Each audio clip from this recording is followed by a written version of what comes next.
Wrestling fans around the corner, around the world, I'm Dan Mirade. And I'm John Cena Sr. Johnny, the momentum here in Boston wrestling continues as we continue to build and build and build. The fans want to know, how do we help? We subscribe to the Patreon, but we see all the great merchandise on that set. Coronavirus may have killed the nightlife, especially for someone like Marty, but our acclaimed eBay store is open 24/7 around the world. Wow. Check it out. Support Wrestling Insider's in-studio shoot interviews on eBay with this brand new personally autographed WWE Royal Rumble 2021 11x14 poster signed by WWE Universal Champion Roman Reigns, his advocate Paul Heyman, and Kevin Owens. Reigns and Owens battled for the Universal title in a last standing match January 31st in the Thunderdome in Tampa. This limited edition collector's poster is number 31 of only 50 produced. Comes with WWE authentication hologram on the poster itself. Also comes with an on-air shout-out from WWE Hall of Famer Mr. USA Tony Atlas and a bonus autographed 8x10 photo. Get this rare, awesome collectible for your man cave and help keep wrestling legends working now. Boston wrestling sports and the MWF explodes into a new year of unknown with professional wrestling content galore, and we need you to join our family. Every Tuesday night at 10 p.m. after we review the previous night's Monday Night Raw, it's Wrestling Insiders at your house with the unpredictable WWE Hall of Famer, Mr. USA Tony Atlas. Wednesday nights after WWE, NXT, and AEW at 10 p.m., you never know who's going to show up on Wrestling Insiders Special Edition. Every Thursday night at 10 p.m. after our NXT and Dynamite review, it's Marty Jannetty's No Holds Barred Sex, Drugs, and Rock and Roll journey through the 80s and 90s on Wrestling Insiders Party with Marty. Friday nights after the lights go down at the Thunderdome on SmackDown, it's John Cena Sr.'s Wrestling Insiders Fabulous Fridays. Plus, look for classic clips, bonus live episodes, pay-per-view watch-alongs, and more. If you want early, ad-free access to all of our Wrestling Insider talk shows, our acclaimed studio shoot interview DVD library, and to help keep wrestling legends working during the worst of times, for less than a cup of coffee at Starbucks, join our growing family at patreon.com/Boston Wrestling. Expect the unexpected in 2021. Cheer! Why, hello! I would ask what was on your mind, but I already know. You want to know what has got my beard looking oh so majestic. And I'll tell you, it's sexy as hell beard care. Coconut oil, vitamin E oil, almond oil, both sweet and bitter, shea butter, it's all natural. Yes, JTG has actually come out with a high quality product. So support your boy by going to sahbeardcare.com and take one step closer to becoming sexy as hell. Cheer. Ooh, cheer. You know? This is Mick Foley. This is Harley Race. This is Shelton Benjamin. This is Mr. Wonderful Paul Orndorff. This is the Monster Abyss. And this is Daniel Bryan. This is JBL, and you're watching the MWF. Be there live.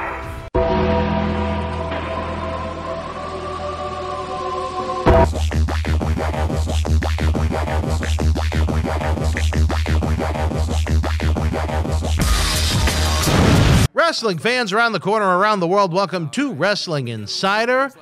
Current events, as we prepare to review the results, the news, the views from the March 29th, 2021 edition of WWE Monday Night Raw. Certainly not as memorable as March the 29th, 1987, which was WrestleMania 3, or March the 29th, 1998, which was WrestleMania 14 right here in Boston. But a 3-hour extravaganza nonetheless. It has been a very stressful time, as the fans know, but have no fear. At 10 o'clock p.m., the top of the hour, we have the premiere of what could be the finale of Wrestling Insiders at Your House with Tony Atlas, where Tony calls out Vince McMahon for singling him out for being black, He talks about the Junkyard Dog. He talks about Mr. Fuji drugging wrestlers. Another very interesting episode with the Hall of Famer himself as the Facebook saga continues. I have my own sagas I'm dealing with outside of Tony. It has been a challenging couple of weeks, folks, and we still have Wrestle House to get ready for in just a little bit over a week when we invade the Sunshine State with a plethora of guests for Wrestling Insider tapings, live episodes, cyber autograph signings, a lot of work to be done. But nonetheless, the plugs are always there. Give us a thumbs up, that really helps. Subscribe to the channel, that really helps. Sharing the link online really helps. The eBay store is always open for business. The link is in the description box below. And of course, more than anything, become a family member over at patreon.com/Boston Wrestling. Early ad-free access to Wrestling Insiders. The acclaimed Studio Shoot interview DVD library that's been seen by millions online, millions more on Howard Stern. You get some Patreon exclusives like the Marty Jannetty Super Tape 2 watch-along that comes this week for fans. And you have the knowledge of knowing that you, yes you, help keep wrestling legends working. With that said, I pass the baton to the man that's been with us since 2008 here in Boston Wrestling, a man that has enjoyed chocolate that even the Easter Bunny can't deliver for even longer than that, Mr. Dave Carter. Dave, thank you for joining us here to get Raw tonight. Yes, sir. Get Raw 1 week from today. I think this will be what? We have one more show. We're going to do Raw, and then we go to Florida, right? Next week? You got it. Oh, man, I can't wait. I can't wait. So, Raw from last night, 3/29/21. We see Drew. It was from earlier in the day. They show us Drew walking in from backstage, seen Lashley offer, and wants people to think about Lashley's offer and come after me, he says, and I will give you a good old ass whipping. So basically, he wasn't asked last week on Raw. He was talking about what happened last week on Raw earlier today when he was walking into the building. Quick little thing, it wasn't stone cold like back in the day. But absolutely not.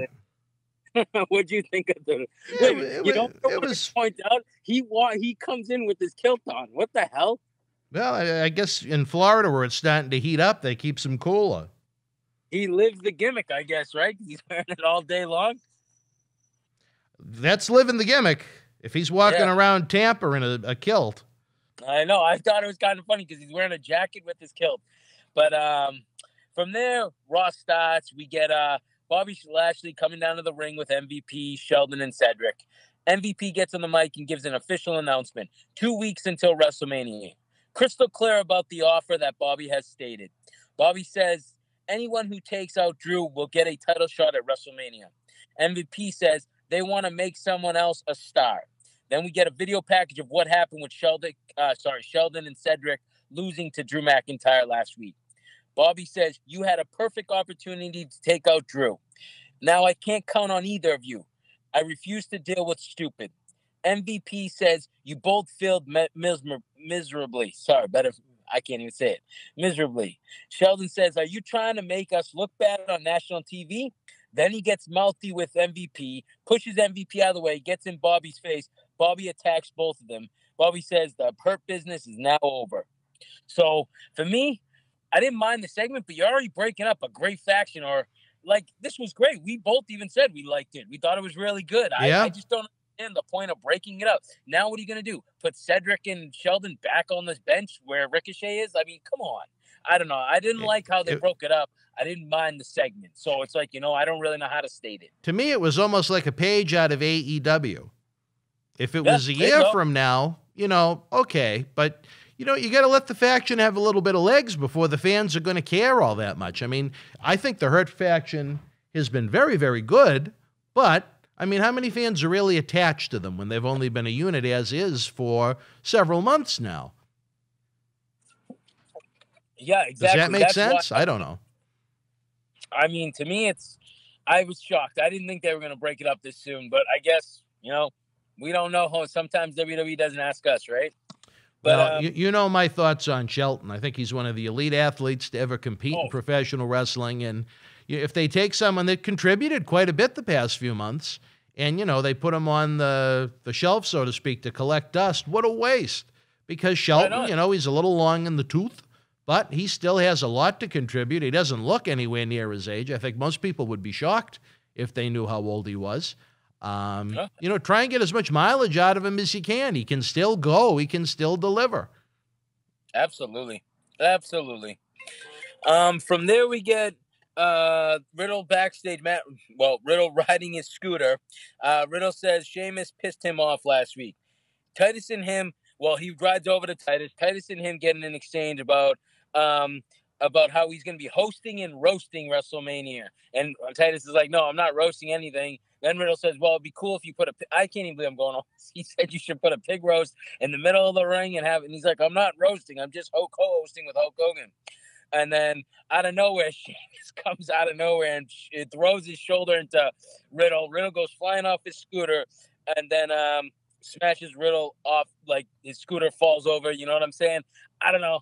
It is what it is. I just hate this stupid Matt Riddle stuff. I think it's not doing anything to benefit him, that's for sure.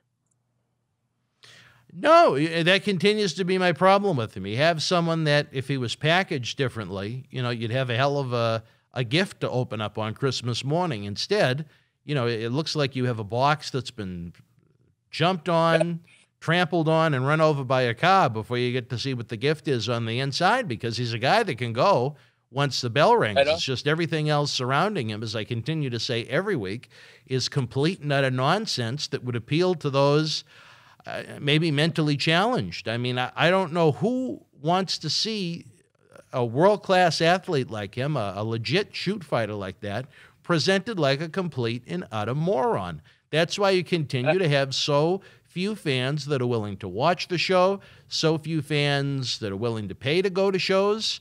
As we saw pre-virus, how there's less merchandise being sold, how the licensing rights continue to decline. It's not just Matt Riddle, it's a lot of guys, but Matt Riddle really stands out right now as someone that could be so much more than he is because they choose to present him like a moron. Right on. I totally agree. From there, we're backstage. We see Pearce, Cedric, and Sheldon.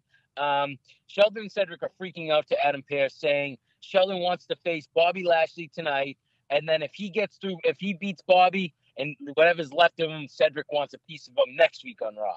Make the match, he tells Pearce. Unbelievable. Nothing wrong with it. They were just very upset of what happened. It is what it is. You have anything to say? It was fine. I mean, it continued to kind of the storyline well, but I just think the story sucks. Does that make any sense? No, yeah. They're making the best out of bad creative.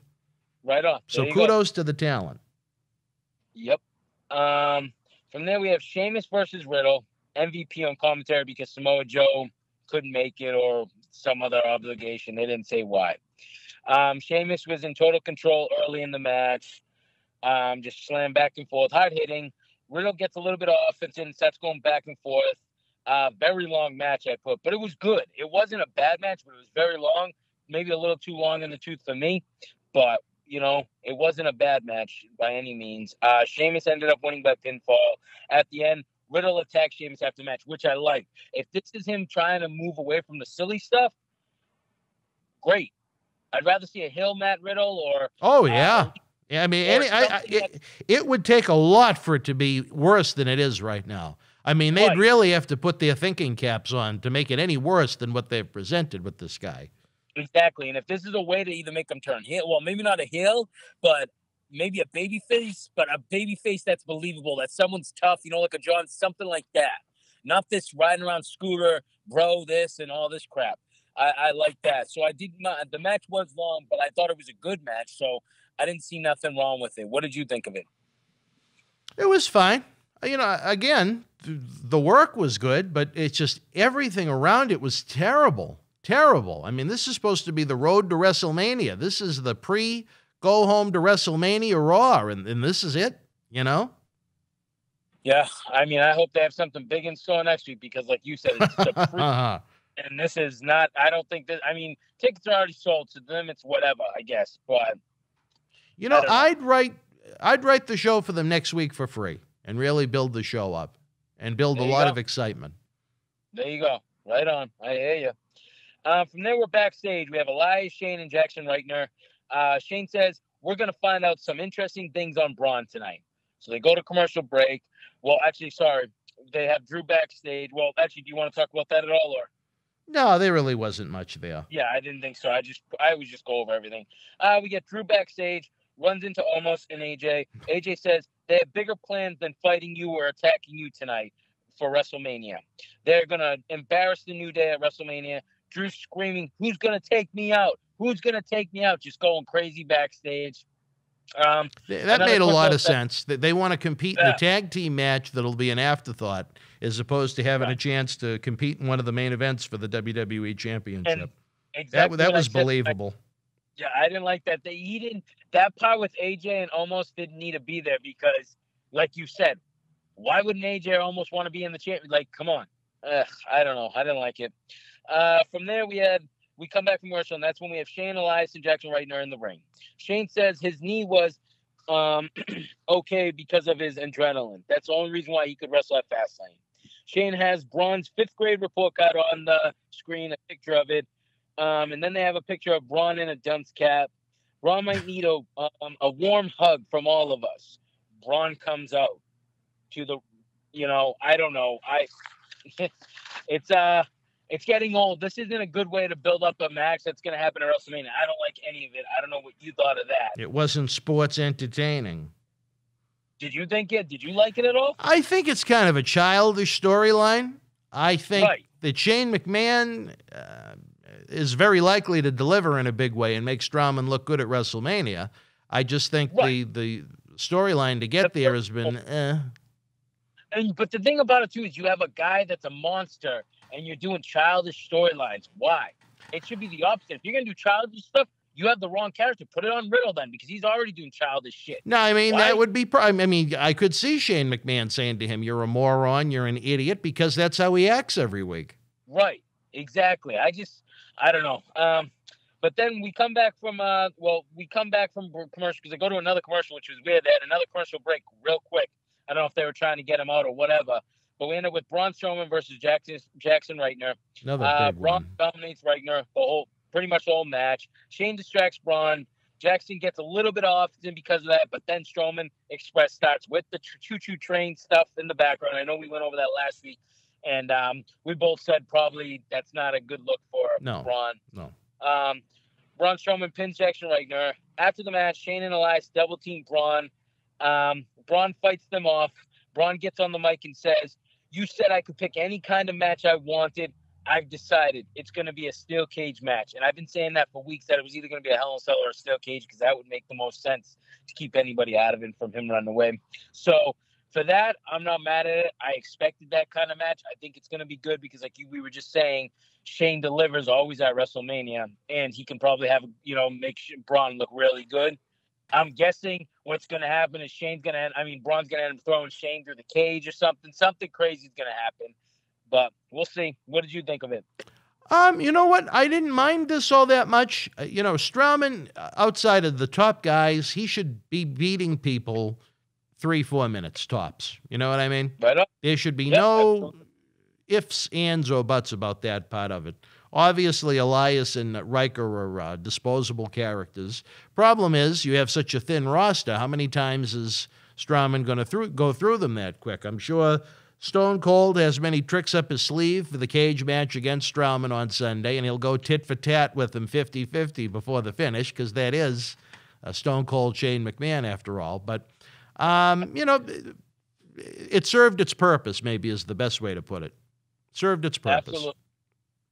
Absolutely. From there we get the dirt sheet with Miz and Morrison. Ugh. Morrison actually said something about his hair, because we're always joking about it. He ODB. He said it's full of secrets. Miz says it's going to be their world premiere video tonight. And I know you were probably on your feet clapping, couldn't wait. They both bad talk Bad Bunny. They're both just saying all this crap, but I'm not going to go over it all. Miz says he wants to teach Bad Bunny a lesson. Going to show Bad Bunny how to respect him at WrestleMania. He's the backbone of WWE, he says. And then we get the Hey Hey Hop Hop video premiere. Oh. What I put was, The video was actually pretty good, like the quality, you know what I mean? Like, because the top of the line, all that. Yeah, the song- production qualities were fine, but so is every WWE TV show. It was quality. Yeah, it was great. The quality was great. The song sucked. Obviously, the gimmick is what it was. I don't know who was in Spanish. I guess John Morrison was the one who was doing the Spanish part of it. But either way, why? I guess to get Bad Bunny. Is there any buzz on social media or anywhere with younger people that Bad Bunny is doing this in WWE, that he's having a match? And I'll ask my good friend Howard Miller, who's here in the studio. Howard, is there any buzz in the internet world about Bad Bunny's WrestleMania match? None that I can see trending on Twitter in America. All right. Well, Howard sees very little about it. I know Howard is a man that he stays up to date on these things, even participates in LAN parties from time to time. But that's a sore subject here at the studio right about now. But, you know, if it could help generate some new eyeballs on the show, I'd say Bad Bunny, it's a good thing, even though he's not the most physically impressive individual I've ever seen them try and go out and recruit. But you know what? I don't know if McGregor was up to work a program with Hey Ho, Hop Hop, or whatever the song was called. From there, we come back and Bad Bunny, Bad Bunny and Damian Priest come out. Priest says they liked the video. It was actually entertaining. You won't be laughing when Bad Bunny handles you at WrestleMania, though, Miz. Bad Bunny says something in Spanish, which I didn't know, but we find out he says he's going to make Miz his bitch. Bad Bunny punches Miz, then destroys the dirt sheet set. So they're trying to make him build him up and stuff, which I don't mind. The punch actually looked all right until they showed the replay of it, because, but hey, you know what? He's putting in the time, which I like. I've said this 100 times. Most guys, you'll see once to get in there, and then maybe the show to go home, you'll see the guy one more time on Raw before. I'm talking about the celebrity. Right. He's been there every week since Royal Rumble, and I know he's been training at the PC because I've been reading it, so he's been putting in the time. So if they're going to put him in a match, at least he's doing the time, and I like that. I was going to say exactly the same thing. This might not be my cup of tea. I might not really care about the match whatsoever. Our junior ambassador who will be attending WrestleMania with us, who is a teenager, I asked him if there was any kind of buzz about this Bad Bunny, and he said the same thing, no. So, maybe it's a Latino thing. I don't know. Maybe his songs in Spanish? Yeah, all of them. Oh, so, well, maybe it's appealing to the the Latin American crowd. I don't know. For me, I shrug my shoulders at it. You go from having Floyd Mayweather at one of the WrestleManias in Florida a little over a decade ago to Bad Bunny. I know, and then we're gonna get Logan Paul too, which is that's another big one. Yeah. I don't know. And there we're backstage. Randy Orton been able to go toe to toe with the greats. None compared to the Fiend, he says. Had to do something to get rid of him, though. No man could survive the fire, but the Fiend is more than that. He's from hell. Match at Fastlane was a trap, he says. Now he knows what he's dealing with. Both are cut from the same cloth. He needs to make sure the Fiend is gone once and for all. Quick segment. I mean, it's building up to the story, so I don't mind that. I like anything Randy does because Randy's the man. Other than that, yeah, it was all right. It wasn't too long. What'd you think of it? Served its purpose. There you go. We get the match now. Bobby Lashley with MVP versus Sheldon with Cedric. Little amateur wrestling in the beginning, which I liked because it's going back on both their backgrounds. I like that. Lashley was getting the upper hand on Sheldon. Bobby just throwing Sheldon in the post, just throw him around. But I did like how Sheldon did get a couple suplexes. He just looked good. Like they didn't make him look terrible in the match, which was all right. Cedric tries to get involved, but then runs off. Sheldon hits the pay dirt, but Bobby kicks out. Bobby gets the hurt lock on Sheldon, and he taps out. Match was quick, but it wasn't like Sheldon didn't get any offense in. He actually got his finishing move and everything like that, but obviously he didn't beat him because Bobby has to look like a monster, which is good. So I don't mind that. Obviously, we knew Bobby wasn't going to lose this match. What did you think of it? Two MWF alumni, two good friends. In real life, those two get along great. I mean, they have a great history together. Pretty good match. I hate to see that there's a chance that Shelton could be on the decline now that the faction is broken up. But going into WrestleMania, you know what? The champion should be taking out anyone outside of maybe the top 4 or 5. He should be taking out and destroying absolutely everyone. Right on. I totally agree. From there, we're backstage. Almost an AJ with the New Day. It's game night, they say. AJ is getting called scared because he doesn't want to play the games. He keeps on saying, I don't play games. I don't lose video games. And, all this stuff. I feel like they're doing like funny thing, like, how AEW is going to do the video game crap. I'm just like, come on. But I just feel like it's kind of like that, and I don't like that at all. Because well, maybe they're going after the video game crowd. I have no idea. Maybe they feel that's what they need. That's what kids, that's what the younger generation, that's their thing. Video games, smartphones, and things like that. It doesn't appeal to me, but. Yeah, but about Xavier Woods obviously doing his up, down, down. It's like one of the most successful things in WWE is a big part of that now. So that's probably why as well. I mean, what are you do you think they got the name of that show from when they saw the video of Xavier Woods and Paige? Maybe that's exactly what you got it. Paige has a little Dave Carter in her, but that's all right. I love friggin' Paige, man. Beautiful woman. Well. From there, we're in the ring. New Day game night with Kofi and Woods. AJ almost comes out. Kofi says playing these games will prove who's the better team. Almost says, enough of the games. We will beat you at WrestleMania. I skipped over all the games because I wasn't going over them. They played some games. That was a little much. And that was it. I wasn't going through who won and all that. It was just bogus. But at the end, almost had enough. He said, we're just going to beat the crap out of you at WrestleMania. I didn't like this segment. Like I said, I don't understand it. I want to take things serious sometimes. I like some serious stuff in wrestling, especially when the tag team titles are on the line. It's not like a Christian Edge segment. This was literally like we were talking about, little kid stuff. But I don't know. What do you think of it? Nonsense. It didn't do anything to make me want to see the match. That's for sure. Right. And that's what I'm talking about. Exactly. Where are you right now that I hear all these automobiles flying around? I'm just outside. It's beautiful. You're enjoying a nice day. All right. It's gorgeous. Almost 65 degrees where I am. I thought maybe you were waiting for one of your Tinder dates to show up or something on a park bench or something. No, all right. I'm just enjoying the nice weather. You should be outside too. I wish I was outside. I wish we had the door open. It is, I don't think it's 65 degrees down here, though. Let me take a look on the old Marty smartphone. It's only 50 here. Wait a minute. On different screens, I get different temperatures. Oh, no, it is over 60 degrees here in Melrose. Yeah. I wonder why I'm a little toasty. There you go. A little toasty here at the studio. Yeah. From there, we get a match. We get Xavier Woods versus AJ Styles. Good match. Love Xavier. I think he can go.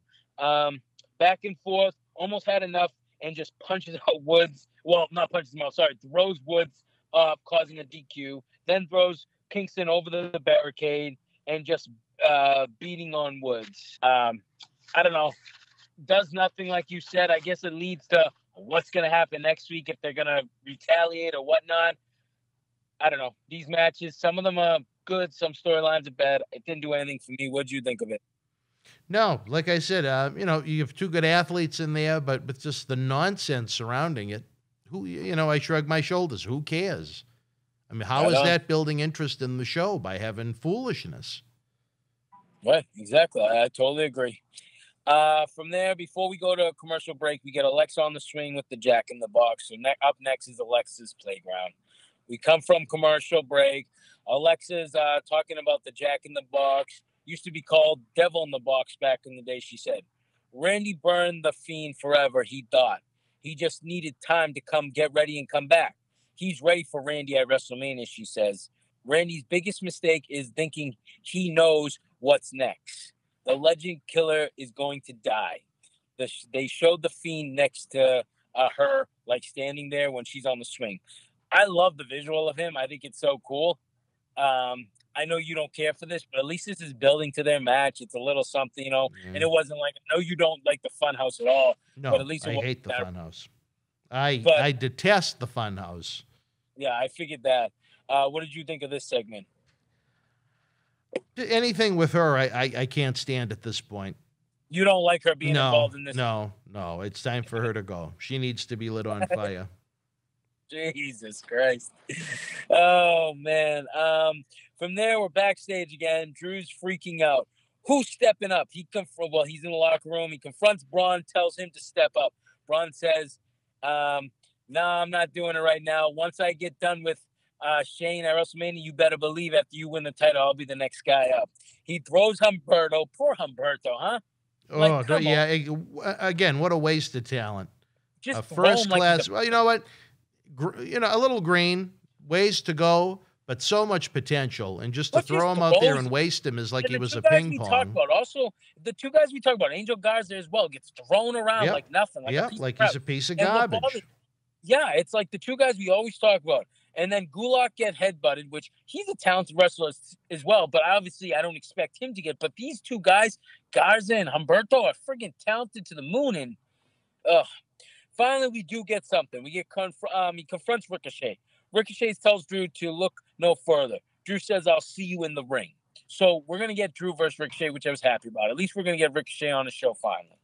What did you think of the segment? I wasn't particularly fond of the segment until the end.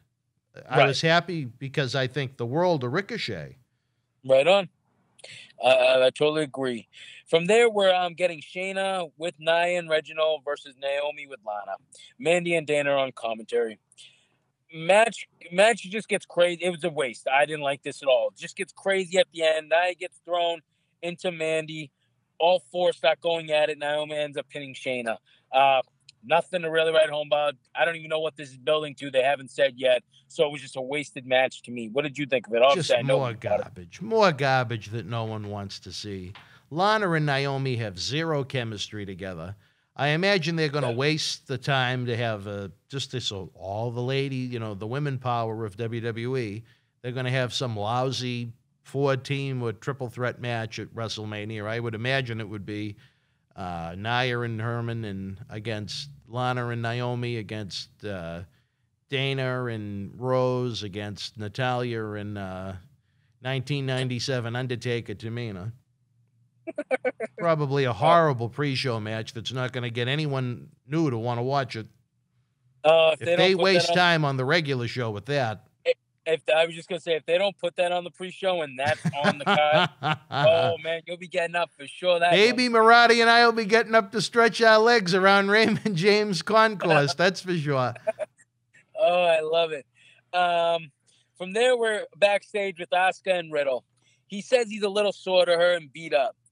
You think people will like these in Japan? He shows off her scooter, and she just starts nothing in English, just screaming and yelling, and you can do it if you want. Your little impression of her, but I don't know. Oh, she was on fire last night. Right. I mean, there was a big...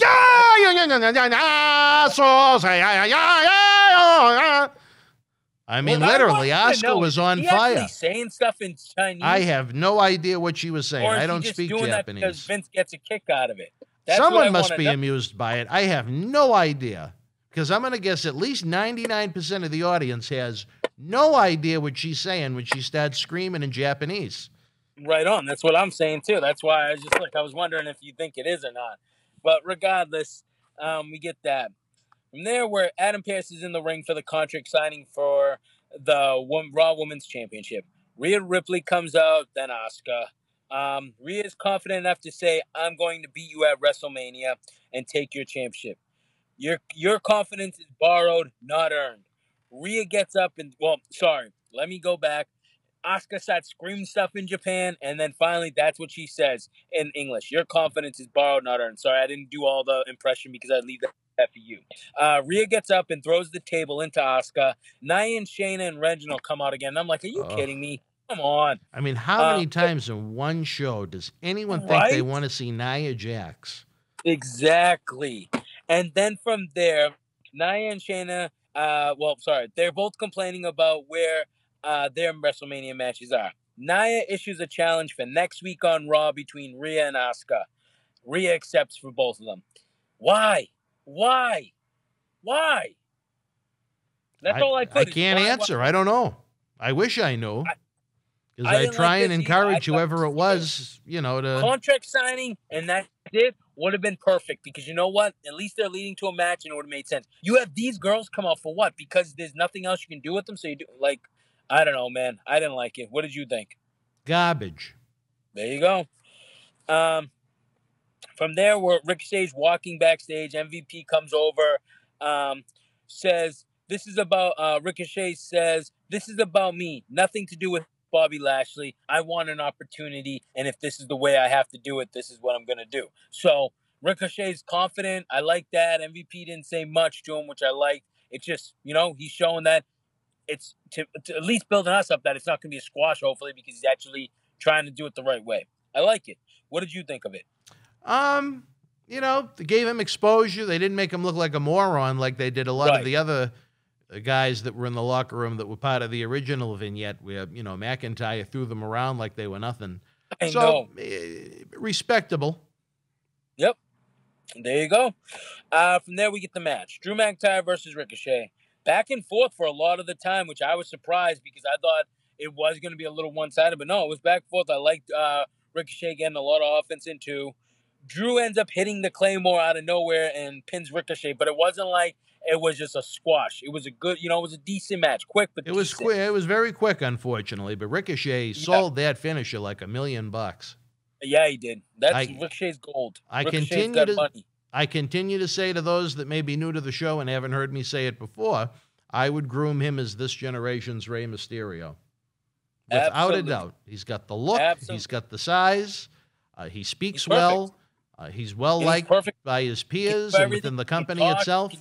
He's perfect for that role instead of using him like he's a piece of garbage. But right on. It's a sin that he won't have a spot on WrestleMania unless they decide to do an Andre Battle Royal, which I don't think they will go that route this year. I haven't heard one way or the other, but in these COVID times, having that many guys in the ring together, I don't know. Right on. From there, Mustafa Ali attacks Drew after the match. We end up getting Drew versus Ali, which I knew that was going to lead to it. Ali's getting a little bit of offense in on Drew. Love the headbutt from Drew. I love that. I think it looks so good. He does it so well. Looks really good. Ends up getting a claim out of Ali. Drew pins Ali. Drew wants more, calling out Lashley. Keeps on screaming for him. Bobby Lashley comes out. They go to commercial. What did you think of that? It was pretty good for what it was. You know me, I don't like matches made on the spot, but for the actual work, it was pretty good. Yep. So they come back from commercial. Bobby's in the ring with Drew. Drew tells Bobby, you can't prevent what's going to happen to you at WrestleMania. Bobby says he's going to maul him at WrestleMania. Your time is up, Drew. Drew says, in WWE, you're one bad dude. Drew says, you're afraid of me. They stopped brawling in the ring, which I was mad about because I was hoping they weren't going to touch. I was hoping that they would just, just get in each other's face and that's it. But they stopped brawling all throughout the ring. Bobby gets out of the ring. Corbin comes out of nowhere and attacks Drew, which maybe part of the Hurt Business. I don't know. Bobby gets back in the ring and gets the Hurt Lock on Drew and just continue. I think he puts it on 3 times and just leaves Drew laying. Bobby standing there over him with the title, and that's how they go off the air. So Corbin getting involved, I don't know. I don't know if he's going to be a part of the Hurt Business or if they're just going to be associates or whatever they're going to name him. I didn't mind the ending because we don't know what that's leading to. So I always like when Raw leads us with a cliffhanger like that. What's Corbin doing? He's supposed to be on SmackDown. So, I guess it was good. Well, I hate when guys jump from show to show. But that's just me, I guess. I think they should stay on their brands. I hate the cross-brand anything. They should be 2 separate entities. With NXT, 3 separate entities as far as I'm concerned. Corbin is someone I've always believed in, even though he's blocked us on Twitter because of some comments that John Cena... Yes, because of comments that John Cena Sr. made about him. Yeah, a few years ago. Yeah, we're blocked by the Baron. Is he ever going to get to the point where he's a main event guy? I don't know if I'd go that far, but certainly up a tier mid-card. I think there's much more that could be done with him beyond being a king. I think he's got good size. He's well-spoken. He's got a pretty legit background with football and boxing, I believe. I know he rubbed some people the wrong way at different points early in his stint, but... You know what? Sometimes you got to try and give someone a second chance. I'm not there in the locker room. I don't know what his attitude is like, but I do know that he's a quality talent and someone that has a little bit of size to him. Absolutely. I totally agree. I gave this, I was harsh because I didn't like a lot of Raw. I gave it a 4 out of 10 this week. Wow. I thought it was, and I don't usually do that. I usually give it middle, but this was a hard watch this week. Literally, it was two things that led to something. Everything else was just, why are they doing this? Why are they doing it? Yeah. I hate saying it because I back WWE a lot, but I have to be fair with this, and I gave it a 4 out of 10. What did you give it? I give just a smidge higher. I went 5 out of 10 because I thought a lot of the work was good. It was just the circumstances surrounding it that were pathetic. Well, because of, like I said, because this is, like you said, the pre-go-home show. So you're building to the last show of Raw, and this didn't build to anything except one thing. Well, two things. Sorry. It's like... Out of 3 hours, yeah. Yeah. With a lot of Herman and Nia. You loved it, though. That's for sure. I certainly did not love that part of it. Well, I have some news and notes. You want to go over that? All right, let's hear it, baby. I want the scoops. All right. Well, first, let's talk about, you were right. RVD was reported to get into the Hall of Fame. So you broke news on Saturday for our review show of SmackDown, but it was announced. And I didn't even realize I broke it. But yeah, RVD and your other buddy William Shatner are both going into the Hall of Fame. I know you were very excited about William Shatner. Well, I tell you this, William Shatner actually looks a man that we mention on the show an awful lot. Brian D's father, Choo Choo Charlie, otherwise known as Arcidi. He looks as quite the resemblance to William Shatner. Really? Yes. Well, yes. Wow. If William Shatner was on the gas, like Arcidi was back in the 80s, you know what? They could almost be clones. Oh, my God. But, you know, William's getting up there. I think William Shatner has got to be pushing 90. So what do you think of? Well, what do you think of that? Do you think it's a waste having William Shatner in there? Yeah, you know, the way it's set up this year, yes. Absolutely. There's too many inductees RVD's to begin with. What's that? I think RVD's well deserving of it. I like him a lot getting in the Hall of Fame. I think he's awesome. Yeah, I would agree with that. I think that's great. I don't think Shatner is bad as far as if they want to go the nonsense celebrity route, but this year, I just wouldn't have even done this year's at all to begin with, as you know. But it wasn't my decision to make. I think it makes for a long night.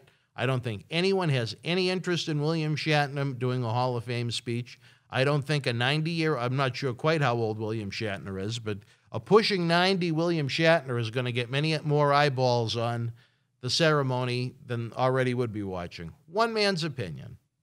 No, I totally agree. From there, I just caught this. This isn't really news, but I just was blown away by this. Andrade said, I was reading an interview with him, said he walked away from a $3 million a year contract in WWE. That's how bad he didn't want to be WWE. Wait a minute. Whoa. What? He said he walked away from $3 million a year? Yes, sir. Absolutely not. Absolutely not. The entire value of his contract could have been for $3 million. Maybe what would a 5-year, $3 million contract work out to be? Be like $800,000. That I could. There's no way he was getting $3 million a year. I don't know. I was reading. It was from a reliable thing. It's from not like a fake source. It was actually from a reliable source, like an interview. He actually stated. Well, his English isn't the best, so maybe he misspoke. But maybe he meant Maybe he meant 300,000. I could see him making more than that. I'm going to guess it's almost like when Lesnar, if you remember when Lesnar left WWF back in 2004 to try and go play football, all the news outlets are reporting that Lesnar walked away from a contract valued at $49 million. That was incorrect. The entire value of the contract wasn't for $7 million a year. The entire value of the contract was worth $7 million. So that's what I'm thinking here. Andrade, maybe he signed a contract for X amount of years that totaled out to $3 million. Maybe, what would that be? You got a calculator over there, Dave, don't you? How much would that be? $600,000 a year times 5 years, $3 million. If someone, I don't have a calculator, and I'm tired. If someone was making $600,000 a year over 5 years, is that a $3 million man? 600,000 over 3 years? Yes. Yes. No, 5 years. I'm sorry. Yeah, that's $3 million. All right, so that I'm going to get, yeah, I could see Andrade at 600,000 for a downside guarantee. I'm going to guess if he said that, he misspoke because his English isn't fantastic, or maybe who reported it misunderstood. But you're talking about less than a handful of guys are making that much guaranteed a year. Yeah, that's why that's why I said something about it, 'cause it's not really news, but to me, I just wanted to throw that out there because I seen it. I was like, wow. Still a lot of money that he walked away from, but. Oh, hell yeah. You like to gamble, right? How about this? DraftKings and WWE enter a historic new deal. They're going to be opening the DraftKings on WrestleMania night 1 and 2 to be able to set up pools on matches and things like that. I thought this was really cool to getting it more into like the legitimate sport thing. I thought that was pretty cool. Now, how do they prevent people from WWE not gambling on it if they know the ends of the matches? Because even the sites that I gamble on, like MyBookie and stuff, you can bet on like the winners of certain matches in like exactly what you said. How do you do it? How do you not, I don't know how you do it, but you can literally bet on it. I don't know. I bet there's some people in the office that have cashed in highly on that. Oh yeah. And I bet unless they're not allowed to join it, I'm guessing they're going to be doing it again. And then that leads me right into one other thing that I had was, the WWE extended their contract with USA Network for another, 3 years or something like that? I didn't know that. When did this happen? Yeah. Today, because they switched. I was going to talk about NXT, but NXT's moving to Tuesday nights, April 13th, and they extended their contract with USA Network, I think, for 3 more years, which blows me away because we're always talking about the ratings. I guess ratings just don't mean anything anymore. Well, they really don't. And this was announced by WWE itself? Yeah. Oh, yeah. So I'm trying to think of when SmackDown started, when the contract started. So I think it was 18. So that'd be 18 to 23. So they're with USA Network through the fall of 2026? Yeah, I mean, this is wow. I'll just read a little blur. It says Stanford Connect Business Wire. WWE and USA Network today announced a multi-year extension for NXT, which will move to Tuesday nights live on USA Network at 8/7, April 13th. The new agreement for the live weekly 2-hour show furthers WWE and USA nearly 3-decade-long relationship. And then so on. We're incredibly proud, all this stuff, So I just thought that was pretty crazy. Did they talk numbers? No, there was nothing in there because I looked. I couldn't find nothing with money-wise. I'm interested to see if it's for this. If they got the same money for another 3 years, kudos to WWE for pulling that off. Because like you said, and that's the thing is, I guess people are right, man. Yeah, hold on. I'm just anxious. I'm going to check my stock right now because that's kind of pretty good news for the company. Is this going to help my bottom line? Let me see. Well, that's what I was checking too today. Right when I read that, I was looking at my stock, but it didn't really move. It's actually down right now. Well, shows what they think of that move, I guess. I don't know. The stock market doesn't understand this industry. That's for sure. That's right. If they get even if the money was close, they did very well for themselves. Right on. And that's all I got for the news. All right, wrestling fans, you heard it from Mr. Hershey himself, Dave Carter, a man that knows his chocolate. At 10 p.m. tonight, the top of the hour coming up, we have what could be the finale of Wrestling Insiders at Your House with Mr. USA Tony Atlas. He discusses Vince McMahon singling him out because he was black. We talk about Mr. Fuji drugging wrestlers. We talk about the Junkyard Dog. Then tomorrow night at 10, Wrestling Insiders Special Edition, the Massive Warlord returns as we look at the summer of 1988 in the World Wrestling Federation. Right around the time he debuted with the company, we talk about another newcomer in the Big Boss Man, newcomer Terry Taylor becoming the Red Rooster, newcomer Owen Hart becoming the Blue Blazer, the Iron Sheik's very brief return when he was almost set to work a house show program with Randy Savage for the world title, Warlord's debut at Madison Square Garden, and much, much more. It's a great episode. Thursday night at 10, we have a wild, supersized episode of Wrestling Insiders Party with Marty Jannetty. He's Marty in this one, believe me. Let me tell you, folks. We talk about Undertaker and Joe Rogan. We talk about Tyler Rex's sex change. We talk about Hercules' issues with transgenders in the past. We talk about Shawn Michaels getting a little physical with Pamela Anderson. We talk about swinging in WCW with the Pages and the Bischoffs, and so much more in an hour-plus edition of Wrestling Insider's Party with Marty. It's available on the Patreon right now. Then we cap off this week as the lights in the Thunderdome go dim.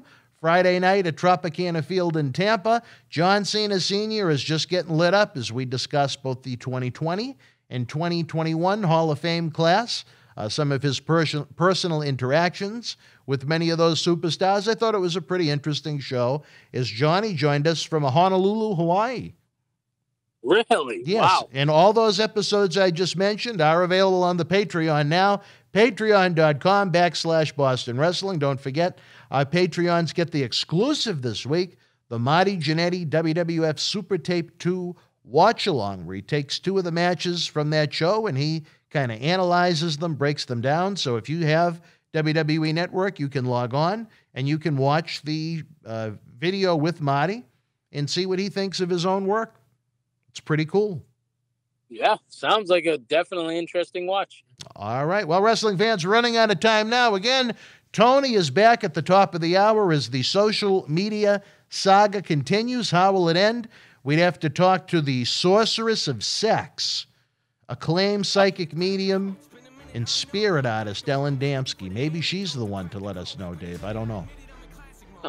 Do you know the sorceress of sex? I don't, but No. I'm sure. Well, maybe you will. I don't know if she's on Tinder, though. She's a little, she probably still has one of the dial-up phones at the house. You know what I mean? Yeah. But, how many sorceresses do you really know? I don't know any of them. You don't know any That's the thing. sorceresses, or especially sorceresses of sex. Well, we'd have to talk to Howard about that. All right, wrestling fans, again, running out of time. We'll see you at 10 o'clock. Maybe for the last time with the Hall of Famer, Mr. USA, Tony Atlas. Dave and I will be back with another tremendous TV review Thursday at 9 when we break down AEW Dynamite and NXT. Until we speak again, folks, you and yours, be well, stay healthy. See you at 10. Good night. The World Wrestling Federation was live at Wallen-Pupak Area High School in Howley, Pennsylvania, Friday, March the 30th, 1984. In the opening contest, Invader number 2 beat Pete Sanchez, who replaced Rene Goulet. B. Brian Blair with the win over Ron Shaw, who replaced Israel Matia. Invader number 1 drew Tiger Chung Lee. Tony Gurria, who replaced Tony Atlas, and WWF Tag Team Champion Rocky Johnson defeated the Wild Samoans. And in the main event, Rocky Johnson, who replaced Ivan Putski, with the win over Greg the Hammer Valentine. If you were in Holly Live, share your memories in the comment section below. Use the links in the description box to help keep Wrestling Legends working in our eBay store and on our acclaimed Patreon streaming service so we can bring you more interactive superstar shoot interviews to relive the good old days of professional wrestling. Check it out. Boston Wrestling Sports in the MWF explodes into a new year with professional wrestling content galore and need you to join our family. Every Tuesday night at 10 p.m. after our Monday Night Raw review, it's Wrestling Insiders at your house with WWE Hall of Famer Mr. USA Tony Atlas. Wednesday nights at 10 p.m. after NXT and AEW, join rotating legends on Wrestling Insiders Special Edition. Every Thursday night at 10 p.m. after our NXT and Dynamite review, it's Marty Jannetty's no-holds-barred sex, drugs, and rock and roll journey on Wrestling Insiders Party with Marty. Friday night after SmackDown, don't miss John Cena Sr.'s Wrestling Insiders Fabulous Fridays. Plus, look for classic clips, history videos, bonus live episodes, pay-per-view watch-alongs, and more. For less than a cup of coffee at Starbucks, get early ad-free access to our Wrestling Insider talk shows, our acclaimed studio shoot interview DVD library, and help keep wrestling legends working during the worst of times. Join our growing family at patreon.com/Boston Wrestling. Expect the unexpected in 2021.